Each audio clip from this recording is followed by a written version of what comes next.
आपल्यासमोर स्टमकमध्ये असलेले जे ग्लँड्स आहेत त्याला आपण गॅस्ट्रिक ग्लँड्स असं म्हणतो. हा स्टमकचा पार्ट आहे आणि स्टमकमध्ये याच्या आधीच्या लेक्चर्समध्ये आपण बघितलेलं होतं की या स्टमकमध्ये ह्या ग्लँड्स प्रेझेंट आहेत, ह्याला आपण गॅस्ट्रिक ग्लँड असं म्हणतो. त्याच्यामध्ये वरच्या बाजूला हे रुगी आहे, हे फोल्ड असणार असा या टाईपमध्ये. मी तुम्हाला सांगितलेलं बघा की फोल्ड असतो, तो फोल्ड पुन्हा असा खाली जातो, पुन्हा फोल्ड असतो, असं मी सांगितलेलं. ते स्ट्रक्चर आहे. वरच्या बाजूला सरफेस इपिथेलियम असतं.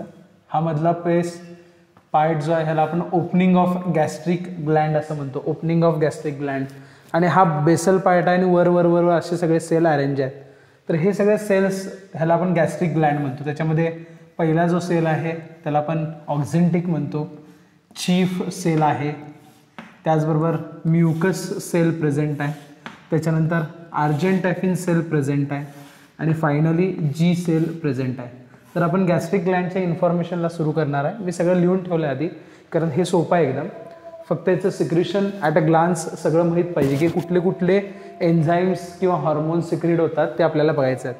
पहिला सेल काय आहे बघा, चीफ सेल आहे.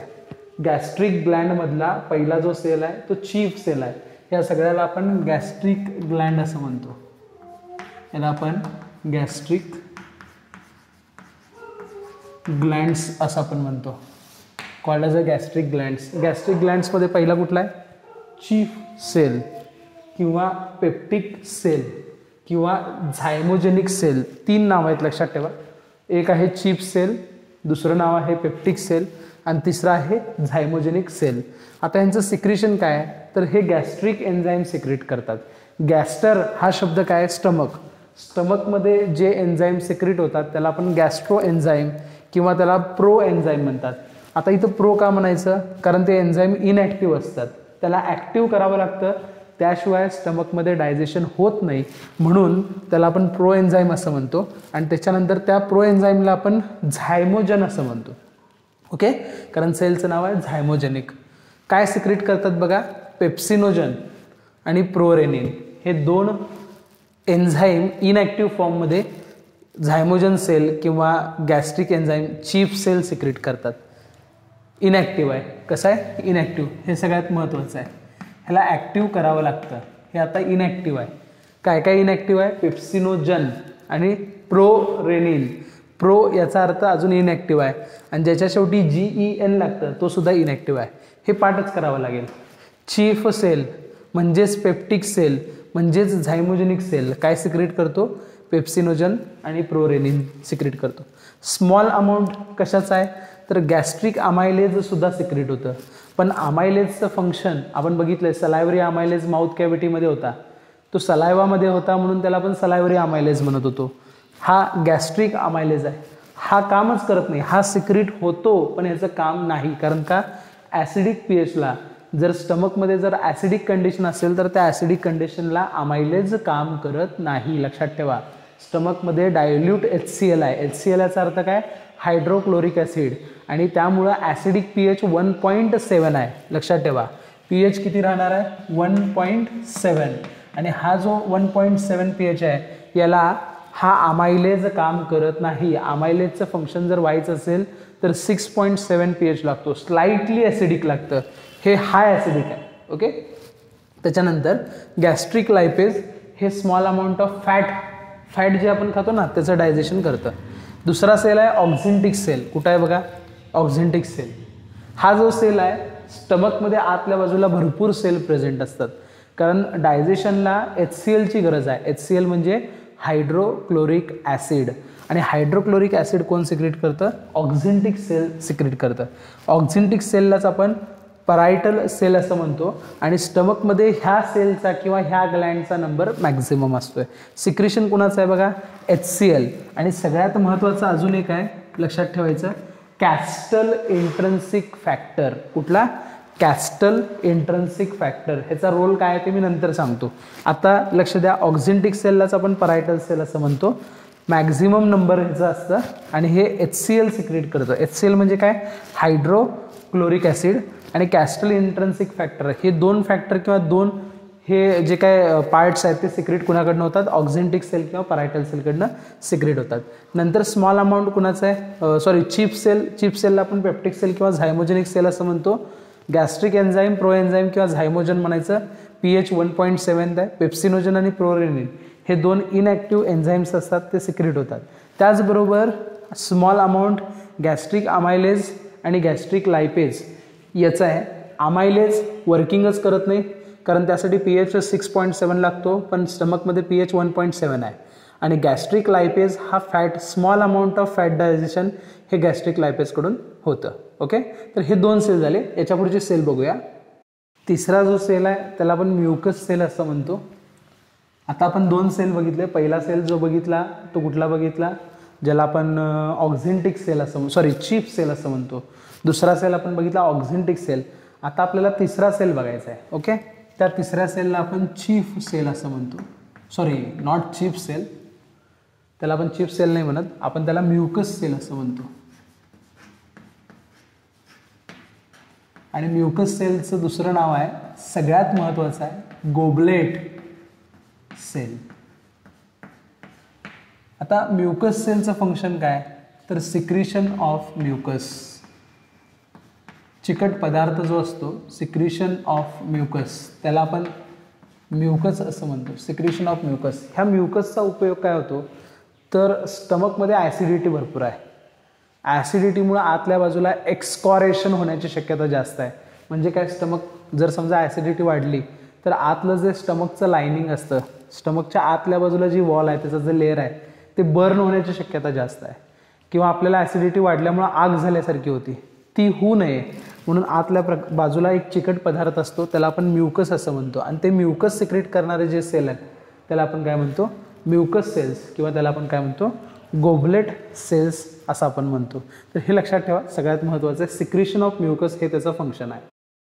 तर हे 3 सेल आपण बघितले. आता आपण बघूया गॅस्ट्रिक ज्यूस म्हणजे काय. गॅस्ट्रिक ज्यूस, व्यवस्थित लक्ष द्या.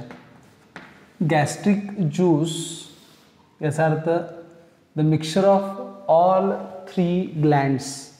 आता बघा, पहिली ग्लँड कुठली होती, तर त्याला आपण चीफ ग्लँड म्हणत होतो किंवा चीफ सेल असं म्हणत होतो. तर ह्या चीफ सेलचं सिक्रिशन काय काय सांगा बघूया. तर इनॲक्टिव्ह पेप्सिनोजन, ओके, आणि प्रोरेनिन, हे दोन्हीही इनॲक्टिव्ह फॉर्ममध्ये येतात. दुसरा जो टाईप आहे तो गॅस्ट्रिक अमायलेज आणि गॅस्ट्रिक लायपेजचा आहे. गॅस्ट्रिक अमायलेज आणि गॅस्ट्रिक लायपेज, म्हणजे हे टोटल किती झाले, 4 झाले. पेप्सिनोजन, प्रोरेनिन, गॅस्ट्रिक अमायलेज आणि गॅस्ट्रिक लायपेज. दुसरा सेल कुठला होता, ऑक्झेंटिक सेल होता. ऑक्झेंटिक सेल, त्याचं स्वतःचं सिक्रेशन आहे. कुठलं सिक्रेशन आहे बघा, त्याचं सिक्रेशन कॅस्टल इंट्रेन्सिक फॅक्टर आहे. कॅस्टल इंट्रेन्सिक फॅक्टर आहे. ओके, फंक्शन मी सांगतो त्याच्यानंतर. आणि त्याचबरोबर डायल्यूट HCl म्हणजे हायड्रोक्लोरिक ॲसिड आहे, म्हणजे ॲसिड आहे, लक्षात ठेवा हे. तर ते प्रेझेंट आहे. आणि तिसरं जे आपण बघितलं, म्युकस सेल जे सिक्रेट करतं किंवा गोबलेट सेल जे सिक्रेट करतं ते सिक्रिशन, म्हणजे त्याला आपण काय म्हणतो, तर त्याला आपण म्युकस म्हणतो. ह्या सगळ्यांची ॲडिशन जर आपण केलं, म्हणजे pepsinogen plus castle intrinsic factor plus करतो मी, प्लस म्युकस, असं दिवसाला जवळपास 2000 ते 3000 ml पर डे जे ज्यूस तयार होतं. कारण ज्यूस म्हणजे त्याच्यात मिक्सचर आहे ना, चीफ सेल, ऑक्झेंटिक सेल आणि म्युकस सेलचं, ह्या सगळ्यांचं मिक्सचर जे काय असतं त्याला आपण गॅस्ट्रिक ज्यूस असं म्हणतो. चीफ सेल हे 4 सिक्रेट करणार, ऑक्झेंटिक सेल, आता हे सगळं कशामध्ये यायला लागलं आहे, स्टमकमध्ये आहे. ओके, स्टमकमध्ये आहे. आणि ह्यातला जो मेन आहे तो मेन कोण आहे, ॲसिड आहे. ओके, त्यामुळं ह्या गॅस्ट्रिक ज्यूसचा जो pH असतो तो जवळपास 1.7 to 2.5 म्हणजे मोर ॲसिडिक आहे, भरपूर ॲसिडिक आहे, लक्षात ठेवा.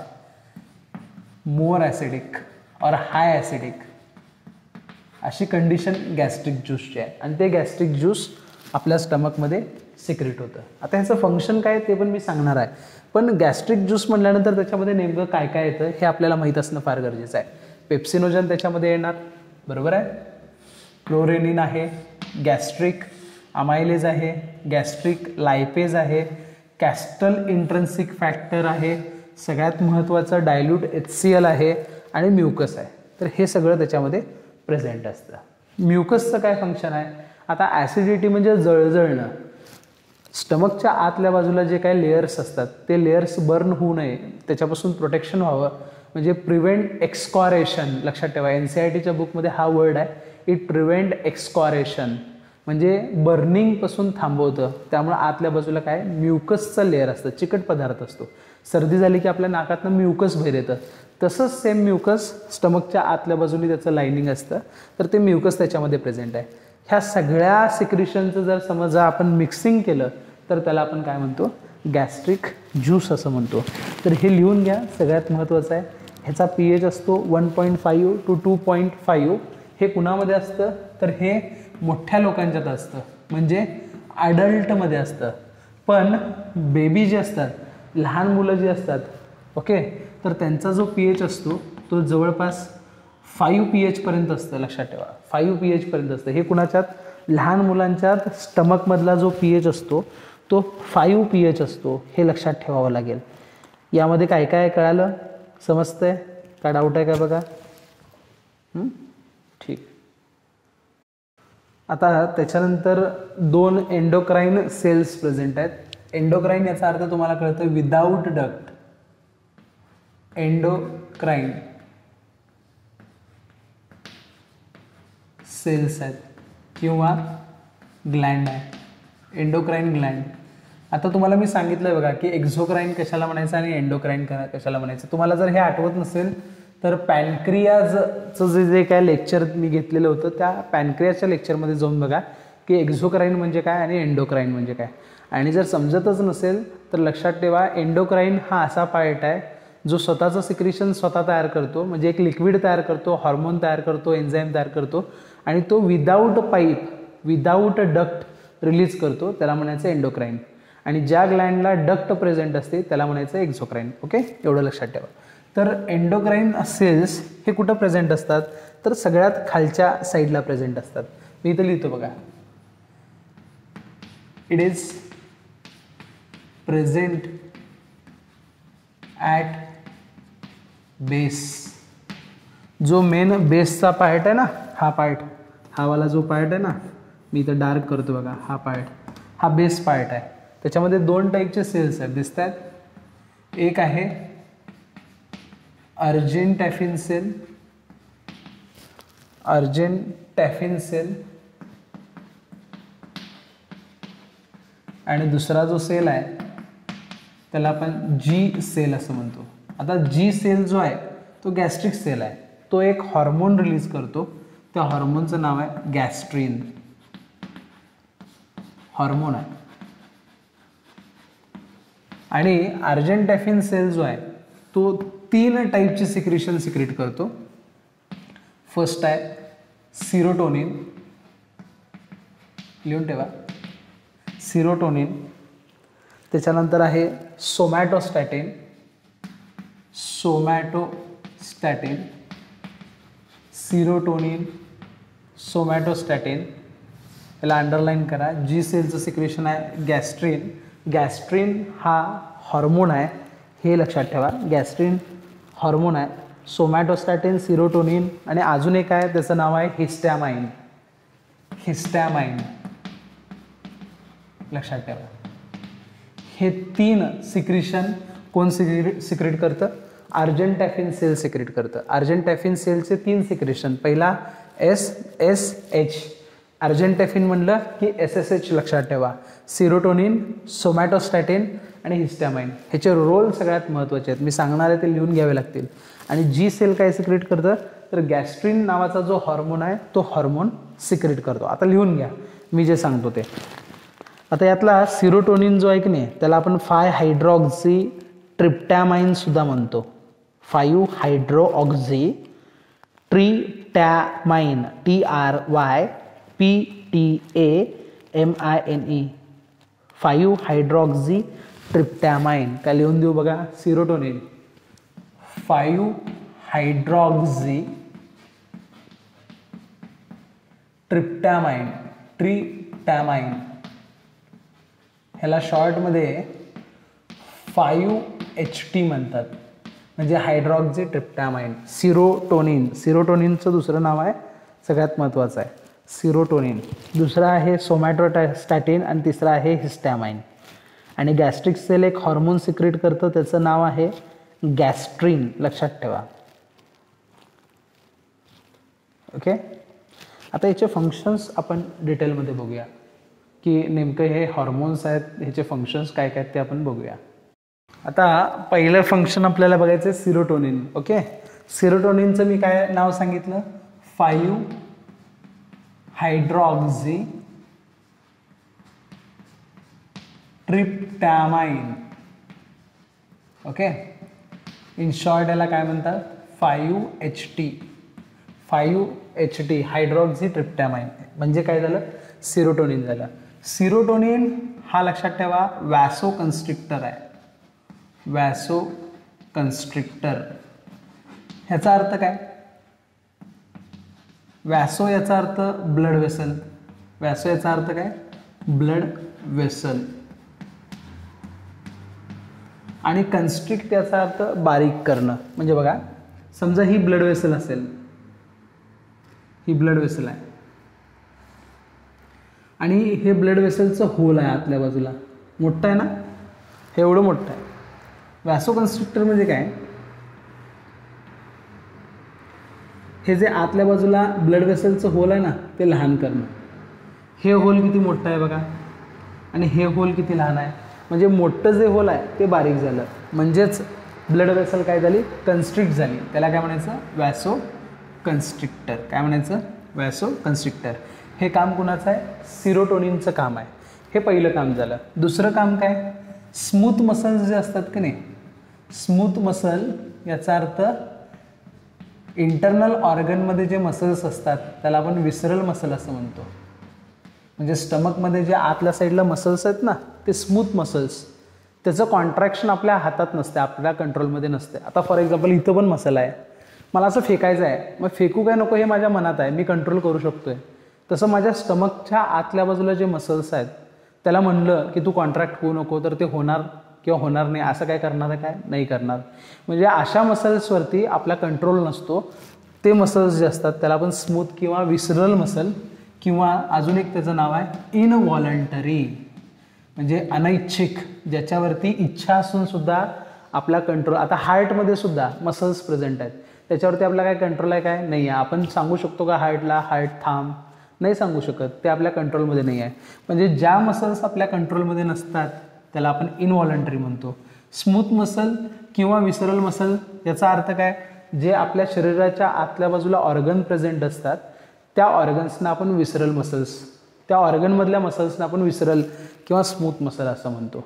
त्याच्यावरती आपला कंट्रोल नसतो. तर हा सिरोटोनिन त्याला स्टिम्युलेट करतो, म्हणजे त्याला काम करण्यासाठी प्रवृत्त करतो. हे जे फंक्शन आहे हे सिरोटोनिनचं फंक्शन आहे. दुसरं आहे सोमॅटोस्टॅटिन. सोमॅटोस्टॅटिन. आता हा सोमॅटोस्टॅटिन जो आहे तो इनहिबिट करतो. इनहिबिट याचा अर्थ टू स्टॉप. इनहिबिट याचा अर्थ स्टॉप करणे. म्हणजे स्टमकमध्ये जर गॅस्ट्रिक ज्यूस सिक्रेट होत असेल तर ते सिक्रेट होण्यापासून स्टॉप करायचं, म्हणजे गॅस्ट्रिक ज्यूस तयार होऊन द्यायचं नाही किंवा सिक्रेट होऊन द्यायचं नाही. हे काम कुणाचं आहे, सोमॅटोस्टॅटिनचं आहे. मग त्याचे फंक्शन्स तुम्ही असं लिहून घ्या, it is a inhibitory in function. म्हणजे तो गॅस्ट्रिक सिक्रिशनला इनहिबिट करतो, म्हणजे स्टमकमध्ये कुठलीही गोष्ट सिक्रेट व्हायला तो देत नाही, तो सप्रेस करतो डायजेस्टिव्ह ट्रॅकमध्ये. So it is called as a inhibitory. Okay. आणि हिस्टॅमाइन आहे तिसरा. कुठला मी सांगितला, हिस्टॅमाइन. तिसरा कुठला आहे, हिस्टॅमाइन. हिस्टॅमाइन काय करतो, इट इज नोन ॲज वॅसोडायलेटर. वॅसोडायलेटर हिस्टॅमाइनला आपण म्हणतो वॅसोडायलेटर. तो सिरोटोनिनच्या बरोबर अपोजिट आहे. सिरोटोनिन काय करतो? ब्लड वेसल लहान करतो. हिस्टॅमाइन त्याच्याबरोबर उलटं काम करतो. ब्लड वेसलचे जे काय आतली डायमीटर आहे ती डायमीटर वाढवतो. म्हणजे काय करतो? डायलेट करतो. म्हणून हिस्टॅमाइनला आपण काय म्हणतो? वॅसोडायलेटर. तर हे 3 फंक्शन अर्जेंटॅफिन सेलनं सिक्रेट केलेल्या सिक्रेशनचं आहे. हे फंक्शन कुणाचे आहेत? अर्जेंटॅफिन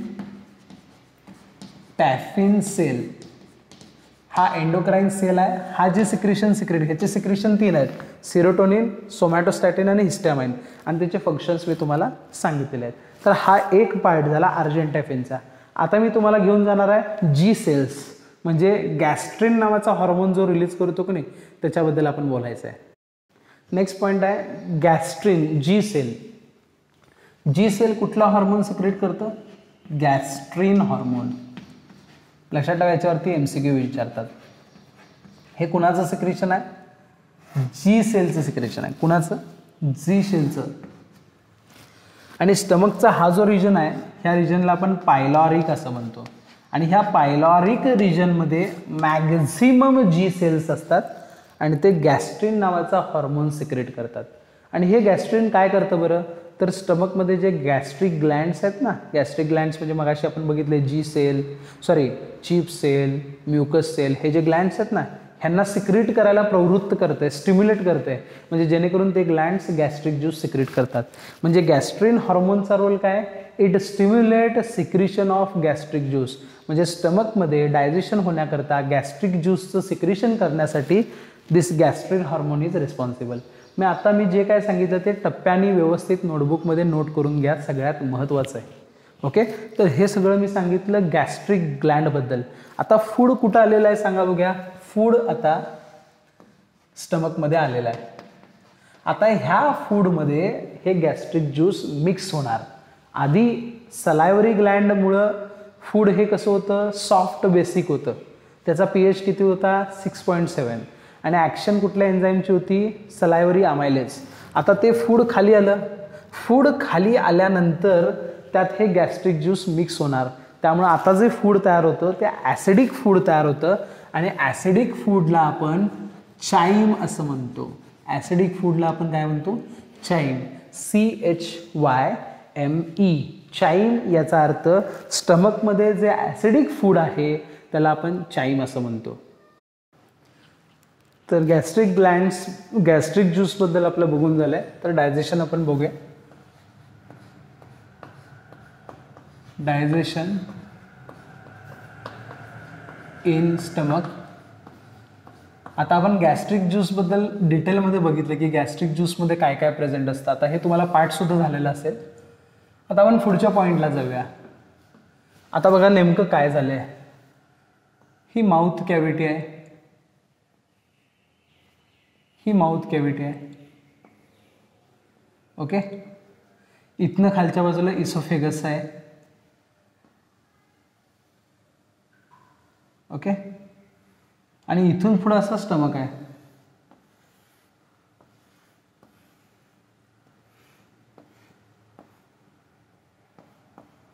ओके, हा स्टमक आहे. इथं काय झालेलं होतं? सलायवा मिक्स झालेली होती.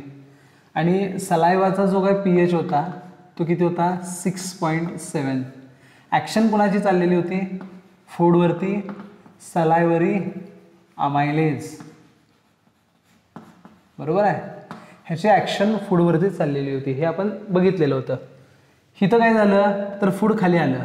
इथं कुठली मुवमेंट झाली? पेरिस्टाल्सिस मुवमेंट झाली. ओके, म्हणजे कॉन्ट्रॅक्शन होऊन फूड कुठं आलं? स्टमकमध्ये आलं. आता स्टमकमध्ये आल्यानंतर सिक्रेशन कशाचं झालं? Gastric juice. ह्याचं सिक्रेट झालं. ओके, आता मला एक सांगा गॅस्ट्रिक ज्यूसमध्ये काय काय प्रेझेंट आहे. आता तुम्हाला सगळं डिटेलमध्ये मी सांगितलं आहे. गॅस्ट्रिक ज्यूस हे कसं असतं? ॲसिडिक असतं, मोर ॲसिडिक असतं, भरपूर ॲसिडिक असतं. ह्याचा pH जो असतो तो काय असणार आहे? 1.7 असणार आहे. वरून जे फूड आलं त्याचा pH किती होता? 6.7. 6.7 म्हणजे हे कसं आहे? स्लाइटली म्हणजे एकदम कमी ॲसिडिक आहे, स्लाइटली ॲसिडिक आहे. ओके, हे कसं आहे, स्लाइटली ॲसिडिक. कुठलं, माउथ कॅव्हिटीमधलं. आता इथं pH किती आहे, 1.7 आहे, 7 आहे, म्हणजे इथं काय झालं, मोर ॲसिडिक झालं. काय झालं, मोर ॲसिडिक झालं. ओके, समजतंय. आता content of gastric juice. Gastric ज्यूसमध्ये काय काय प्रेझेंट आहे. Gastric juice mainly consist of following content. Gastric juice mainly consist of following content. पहिल्यांदा काय येणार, प्रो एन्झाईम्स येणार. म्हणजे हे प्रो एन्झाईम इनॲक्टिव्ह आहेत. प्रो एन्झाईम कसे आहेत, इनॲक्टिव्ह आहेत. कुठले कुठले प्रो एन्झाईम्स ह्याच्यामध्ये येणार, तर पहिला येणार पेप्सिनोजन. कुठला, पेप्सिनोजन. आणि दुसरा कुठला येणार, प्रोरेनिन. हा लहान मुलांच्यात काम करतो बघा. पेप्सिनोजन आणि प्रोरेनिन हे गॅस्ट्रिक ज्यूसमध्ये प्रेझेंट आहे. दुसरं आपण काय बघितलं, प्रो एन्झाईम नंतर आपण बघितलं गॅस्ट्रिक अमायलेज. काय बघितलं, गॅस्ट्रिक अमायलेज. हा काय आहे, एन्झाईम आहे. Okay, gastric amylase. त्याचबरोबर आपण काय बघितलं, गॅस्ट्रिक लायपेज. काय बघितलं, गॅस्ट्रिक लायपेज. त्याचबरोबर काय आहे, डायल्यूट हायड्रोक्लोरिक ॲसिड. म्हणजे त्याचा शॉर्ट काय झालं, HCl, डायल्यूट HCl आहे. त्याच्यानंतर इंट्रन्सिक फॅक्टर आहे, त्याचं नाव काय, कॅस्ट्रल इंट्रन्सिक फॅक्टर. हा फॅक्टर त्याच्यामध्ये प्रेझेंट आहे. त्याचबरोबर म्युकस आहे. म्युकस म्हणजे स्टिकी सबस्टन्स. आणि एक हॉर्मोन आहे, त्याचं नाव आहे गॅस्ट्रीन हॉर्मोन. एवढं सगळं गॅस्ट्रिक ज्यूसमध्ये प्रेझेंट आहे. काय काय प्रेझेंट आहे कळालं. 2 प्रो एन्झाईम्स आहेत. एकाला म्हणायचं पेप्सिनोजन, दुसऱ्याला म्हणायचं प्रोरेनिन. त्याच्यानंतर डायल्यूट ॲसिड आहे. त्याच्यानंतर इंट्रन्सिक फॅक्टर आहे, म्युकस आहे आणि हॉर्मोन आहे. प्रत्येकाचे फंक्शन्स आता आपल्याला डिटेलमध्ये बघायचं आहे. ओके, काय डाऊट आहे का बघा याच्यामध्ये. हे सगळं आपल्याला आता पाठ करायचं आहे की गॅस्ट्रिक ज्यूसमध्ये काय काय प्रेझेंट असते हे आपल्याला बघायचं आहे. काय डाऊट आहे का बघा. आता काय होतं, फूड याच्यामध्ये आल्यानंतर या स्टमकमध्ये मस्क्युलॅरिज लेअर आहे. कुठला लेअर आहे, मसलपासून तयार झालेला मस्क्युलॅरिज. मग ह्यामुळं स्टमकचं काय होणार, कॉन्ट्रॅक्शन होणार. काय होणार, कॉन्ट्रॅक्शन. मग आतलं फूड चर्न व्हायला चालू होणार. मग इथे लिहितो बघा मी, churning of food. Churning of food. अन्न आत ॲसिड बरोबर मिक्स व्हायला लागलं, त्याचं चर्निंग चालू झालं. गॅस्ट्रिक ज्यूस बरोबर फूड मिक्स झालं. म्हणजे आता बघा काय झालं बघा, food mix with gastric juice plus gastric juice. बरोबर आहे. तर ह्याचं काय तयार होणार, तर ह्याचं ॲसिडिक चाईम तयार होणार. काय तयार होणार, ॲसिडिक चाईम. म्हणजे त्या फूडला pH कसला येणार, ॲसिडिक pH येणार, चाईम येणार. आता gastric secretion depends on type of food. Secretion depends on type of food. म्हणजे कुठल्या प्रकारचं तुम्ही फूड खाल्लंय याच्यावरती गॅस्ट्रिक ज्यूस. आता बघा भरपूर तिखट खाल्लं तर जळजळतं, म्हणजे तिखट खाल्लं की गॅस्ट्रिक ज्यूस जास्त सिक्रेट होतं आहे, गोड खाल्लं तर कमी सिक्रेट होतं आहे. म्हणजे फूडवरती डिपेंड आहे, कुठल्या प्रकारचं फूड खाता त्याच्यावरती डिपेंड आहे. हे ॲसिडिक चाईम म्हणजे ॲसिडिक फूड, फूडबरोबर गॅस्ट्रिक ज्यूस मिक्स झालं की त्याला आपण काय म्हणतो, ॲसिडिक चाईम. आणि हा मुद्दा नीटला उपयोगी पडेल, NEETला उपयोगी पडेल, national eligibility cum entrance test याला उपयोगी पडेल, सगळ्यात महत्त्वाचं आहे. ओके. आता HClचं काय फंक्शन आहे, तर HClचे वेगवेगळे फंक्शन्स आहेत. HCl म्हणजे hydrochloric acid. Function of hydrochloric acid. In short it is called as a HCl, hydrochloric acid. सगळ्यात महत्त्वाचा मुद्दा आहे नीटसाठी. HClचे फंक्शन काय, तर पहिलं फंक्शन आहे it stop the action of salivary amylase. Stop action of, मी इथं टायलिन लिहितो. टायलिन म्हणजे सलायव्हरी अमायलेज. बघा, फूड जेव्हा माउथ कॅव्हिटीमधनं खाली येते तेव्हा त्याच्याबरोबर काय असणार आहे, सलायव्हरी अमायलेज येणार. फूड स्टमकमध्ये आलं की काय मिक्स होणार, गॅस्ट्रिक ज्यूस मिक्स होणार. आणि गॅस्ट्रिक ज्यूस मिक्स झाला की त्या गॅस्ट्रिक ज्यूसमध्ये कोण आहे, डायल्यूट HCl आहे. आणि त्या डायल्यूट HClचा pH किती आहे, 1.7 आहे. मग इनडायरेक्टली त्या फूडला pH किती मिळाला, 1.7. मग सलायव्हरी अमायलेज त्या फूडमध्ये आहे ते किती pH लागतंय, 6.7. पण pH 6.7चा काय झाला, 1.7 झाला. म्हणजेच ॲक्शन कुणाची थांबली, सलायव्हरी अमायलेजची. म्हणजेच कुणाची, टायलिन. म्हणजे HClचं काम काय पहिलं, it stop the action of salivary amylase. It kills bacteria which is present in a food.